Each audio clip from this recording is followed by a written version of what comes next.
Hello student, logic coaching class में आपका स्वागत है। आज हम लोग पढ़ने वाले हैं फिजिक्स का टॉपिक है। जनरली देखा जाए तो वैसे केमिस्ट्री में भी बोल सकते हो कि केमिस्ट्री में भी कुछ ऐसा चीज़ आ जाता है। कभी आपने देखा होगा कि हमको किसी भी कोई भी शब्द रहता है या फिर भौतिक राशि बोला जा सके, जैसे कि हम फिजिक्स में बात करें तो हमको सूत्र दिया रहता है, सूत्र हमको दे दिया जाता है। ठीक है, वो सूत्र कैसे बना है वो मैं समझाऊंगा इसके अगले वीडियो में।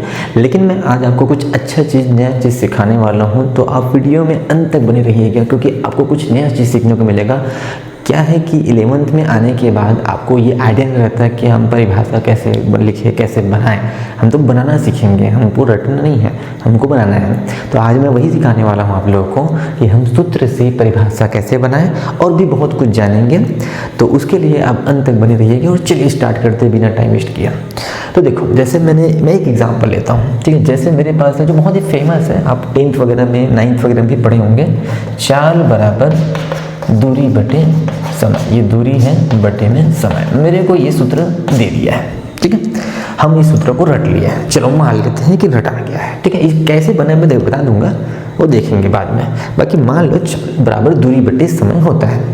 अब मेरे को क्या चाहिए? इस चाल की परिभाषा चाहिए। ठीक है, इस चाल की परिभाषा चाहिए। अब चाल को अगर समझना है दैनिक जीवन में, तो स्पीड मान लो, स्पीड जैसे कोई भी चलते, जैसे मैं चल रहा हूँ तो मेरी कोई स्पीड है, पंखे चल रहे हैं तो पंखे की कोई स्पीड है, तो वो चाल कहलाती है। ठीक है, तो चलो चाल की परिभाषा करते हैं। ठीक है, तो हम चाल की परिभाषा की बात करते हैं। चाल की परिभाषा, और एक अच्छी बात मैं आप लोगों को बताऊं तो मैं आपको ना इसकी परिभाषा चाल की परिभाषा मैं 3 तरीके से बताऊंगा, वो भी सूत्र से ही। ध्यान से देखिएगा, ध्यान से देखो। सबसे पहली जो परिभाषा नंबर 1 बताने वाला हूँ वो ऐसा है। अब देखो, मैं लिख नहीं सकता, मैं आपको बोलते जाऊंगा, आराम से बोलूंगा, अब देख के समझ जाना। ठीक है, देखो सबसे पहले जो परिभाषा है वो है, मैं अपना टेक्निक लगा रहा हूँ ऊपर से नीचे। मैं यहाँ पे लिख भी रहा हूँ ऊपर से नीचे। अब ये ऊपर से नीचे ये क्या चीज़ है, तो देखो बस देखते रहिए।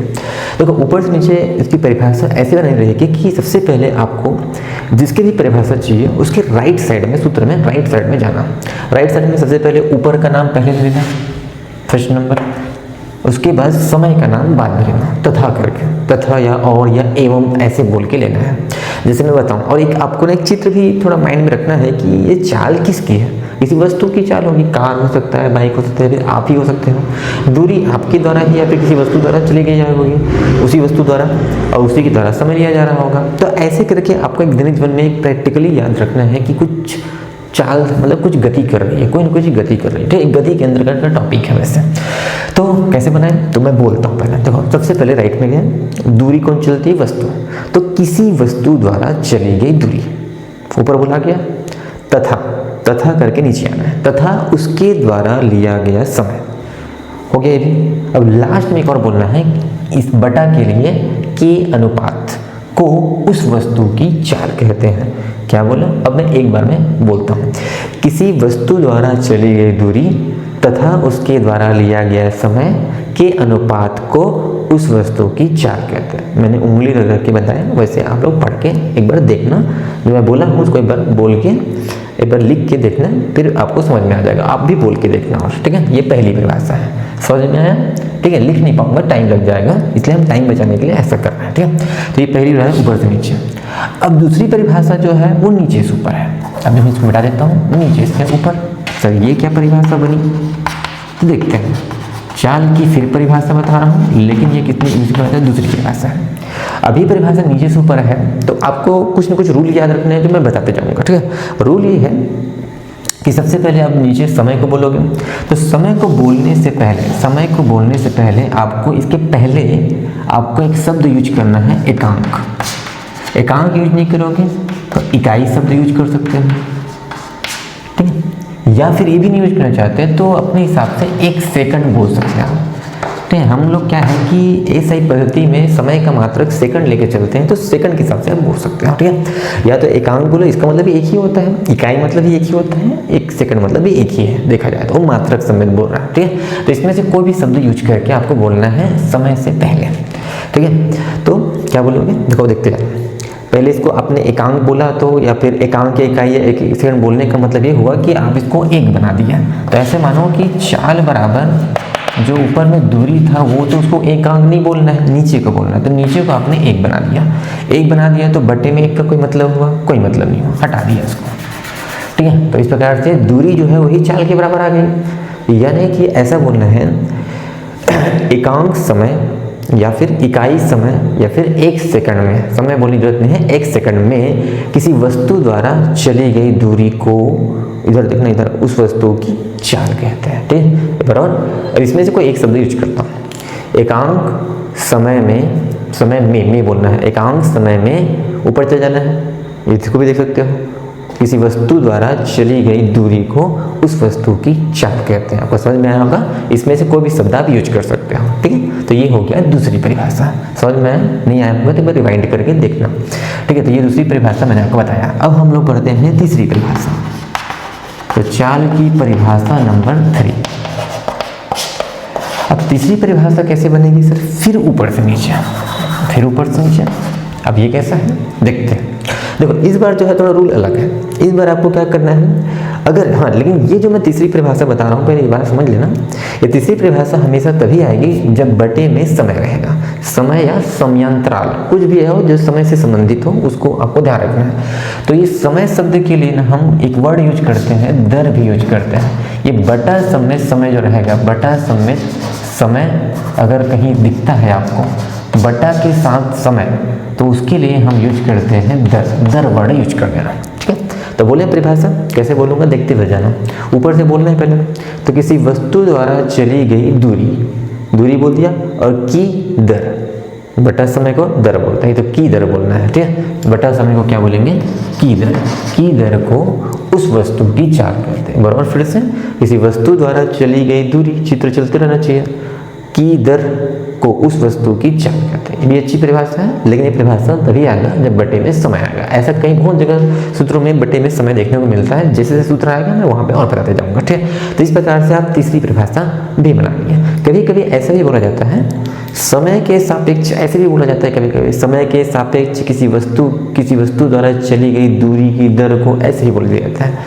समय के सापेक्ष किसी वस्तु द्वारा चली गई दूरी की दर को उस वस्तु की चाल कहते हैं, ऐसे ही बोल दिया जाता है, लेकिन उतना फेमस नहीं है। जो मैंने बोला आप उसको देखना, बढ़िया से सुन के उसको लिखना। ठीक है, तो इस प्रकार से आपको समझ में आ जाएगा कि क्या बात है। ठीक है, अगर सुन के लिखोगे तो ज़्यादा बेटर होगा कि आप उसको सुन के अपने शब्दों में लिख सकते हो। ठीक है, बाकी मैं लिख नहीं रहा हूँ यहाँ पे, ये आपको बता चुका हूँ। ठीक है, इस प्रकार से हम लोगों ने चाल के बारे में काफ़ी चीज़ें जान ली।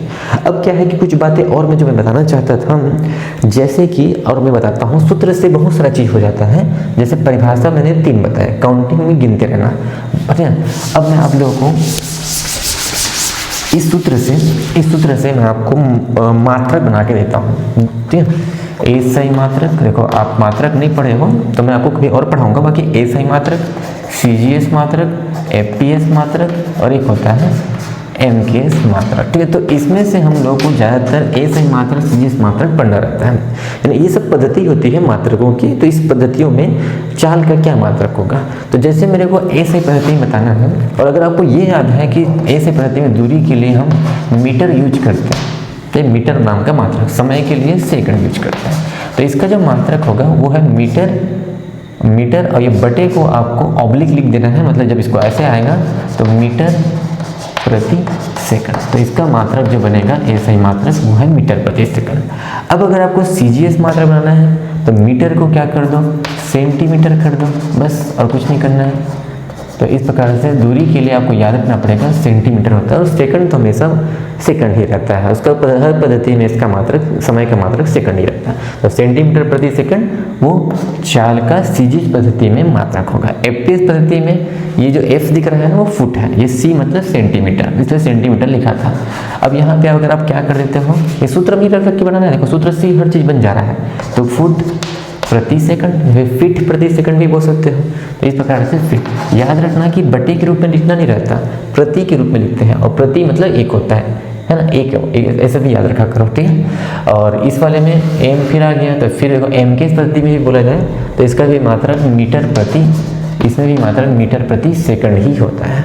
तो ऐसे करके आप बना सकते हो, मैं बस रफ में लिख लिख के बता रहा हूँ, ज़्यादा लिखने के लिए मेरे पास टाइम नहीं है, ठीक है। तो इस प्रकार से चारों पद्धतियों में आप 4 मात्रक बना के दे सकते हो। ये हो गया अगली बात। अब हम लोग बना सकते हैं इसी सूत्र से विमी सूत्र। अगर आपने कभी विमी सूत्र पढ़ा होगा तो विमी सूत्र अगर नहीं पढ़े हो तो आप कमेंट में लिख देना, मैं पढ़ा दूंगा, ठीक है। तो विमी सूत्र जो है वो कैसे बनाया जाता है, तो आपको 3 लोगों को याद रखना चाहिए। 3 लोग नहीं, 3 भौतिक राशि। m मतलब द्रव्यमान, l मतलब लेंथ मतलब लंबाई, और t मतलब समय, mlt को याद रखना। अब इसमें क्या है कि यहाँ पे घात यूज करना पड़ता है, तो ये अब इस फॉर्म में आता है, इस रूप है, ये फॉर्मेट है। तो अगर दूरी के लिए अगर आपको ये पता हो कि वो लंबाई के लिए l के लिए यूज होता है, तो इसका लिए हो गया l, ठीक है। और इस सूत्र को लिखते वक्त हम ब्रैकेट का यूज करते हैं। अब बटे में समय के लिए t यूज होता है, तो ये t हो गया, ठीक है। तो इस प्रकार से m नहीं आया इसमें, लेकिन m लिखना चाहते हो तो m 0 लिख सकते हो घात में, l ऊपर में है l, और t को ऊपर चढ़ाया तो क्या बन गया t-1। तो इस प्रकार से इसका विमी सूत्र बन के तैयार है, ठीक है। m0 lt-1, या फिर चाहो तो m को नहीं लिखोगे तो केवल lt-1 लिख सकते हो बड़ा ब्रैकेट के। इस प्रकार से इसका क्या बन गया, विमी सूत्र भी बन गया सूत्र से ही।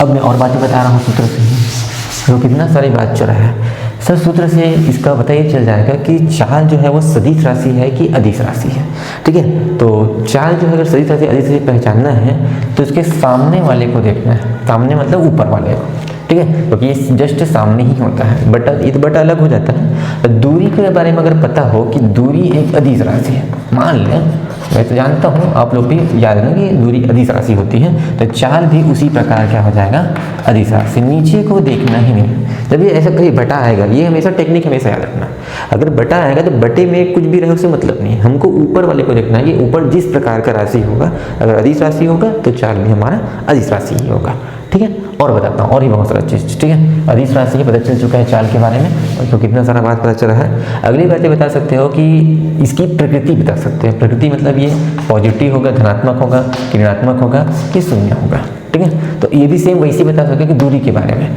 अगर हम कभी दूरी चलते हैं तो दूरी हमेशा धनात्मक होती है, कभी ऋणात्मक दूरी सोचे हो। यहाँ से जैसे आप सोचे कि मुंबई से कोलकाता जाना है तो भैया उसकी दूरी 500 किलोमीटर है, तो -500 कभी थोड़ा सुनते हैं, नहीं सुनते। तो ऋणात्मक कभी हो नहीं सकती, और शून्य दूरी भी नहीं होती है, ठीक है। इसलिए ये केवल और केवल क्या होता है, धनात्मक होता है। अगर दूरी हमेशा धनात्मक होती है तो हमारा चाल भी हमेशा धनात्मक होगा। तो इस प्रकार से इसकी प्रकृति ही बता दी है। और एक और चीज़ है कि दूरी जो होता है ना, जैसे आप दूरी चलते हो तो हर पथ जिस पथ रास्ते पर चलोगे, पथ मतलब रास्ता, तो हर पथ को नाप के देखोगे कि मैंने इतना दूरी चला। तो ये बात याद रखना कि दूरी जो है वो पथ पर निर्भर करती है, पथ पर निर्भर करती है। ये सब बात धीरे धीरे आपको समझ में आ जाएगा। पथ पर निर्भर करती है तो हमारा चाल भी क्या करेगा, पथ पर निर्भर करेगा, पथ मतलब रास्ते पर, ठीक है। तो ये बात है ना, दूरी अगर हर रास्तों को नाप के आप नापते हो तो इसी प्रकार क्या होता है कि ये पथ पर निर्भर करता है। तो सेम उसी प्रकार ये चाल के सामने है तो इसलिए क्या बनता है, वो भी सेम उसी प्रकार पथ पर क्या करेगी, निर्भर करेगी। ऐसे करके आपने दूरी और दूरी के साथ साथ अपने चाल के बारे में भी कुछ अच्छा चीज़ पढ़ लिया है। और देखा जाए तो हम चाल से बहुत सारा चीज़ पढ़े थे, सूत्र से परिभाषा तो बता दिया और भी बहुत कुछ बता दिया। अब ये देखेंगे कि अगर आपको ये जानना है कि चाल बराबर दूरी बटे में समय क्यों आता है, दूरी गुणा समय क्यों नहीं आता, दूरी और समय ही क्यों आता है, ये भी क्वेश्चन है। दूरी समय बटे दूरी क्यों नहीं होता, ये भी बहुत सारे क्वेश्चन हैं। तो ऐसे क्वेश्चन का जवाब मैं आपको दूंगा, ठीक है। और एक चीज़ याद रखना कि मैंने जो परिभाषा बताया है वो बटा वाला बताया है, गुणा वाला भी आएगा तो उसको भी मैं आपको लेकर के कभी बताऊंगा। तो आज की वीडियो में केवल इतना ही पढ़ेंगे, और भी कुछ डाउट रहेगा तो कमेंट बॉक्स में लिखना, हम डाउट को क्लियर कर ही देंगे, ठीक है। तो आज के लिए धन्यवाद, ठीक है।